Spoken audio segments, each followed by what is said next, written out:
রেলগাড়ির কামরায় হঠাৎ দেখা, ভাবিনি সম্ভব হবে কোনোদিন।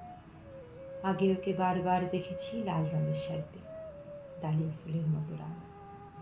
আজ পড়ছে কালো রেশমের কাপড়, আঁচল তুলেছে মাথায় দোলন চাপার মতো চিকন গৌর মুখখানি ঘিরে।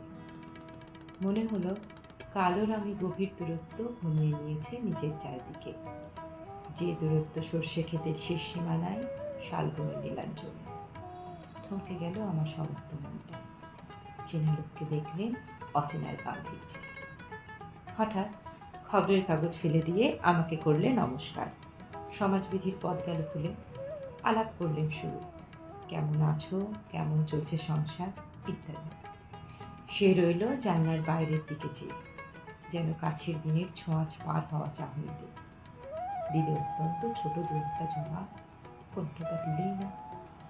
বুঝিয়ে দিলে হাসতের অস্থিরতায়, কেন এসব কথা, এর চেয়ে অনেক ভালো চুপ করে থাকা।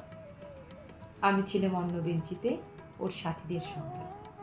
এক সময় আঙুল নেড়ে জানালে কাছে আসতে। মনে হলো কম সাহস না। বসলো ওরা এক বেঞ্চিতে। গাড়ির আওয়াজের আড়ালে বললে মৃদু স্বরে, কিছু মনে করো না। সময় কোথা সময় নষ্ট করবার? আমাকে নামতে হবে পরের স্টেশনে। দূরে যাবে তুমি, দেখা হবে না আর কোনো দিন। তাই যে প্রশ্নটার জবাব এতকাল থেমে আছে, শুনবো তোমার মুখে। সত্য করে বলবে তো?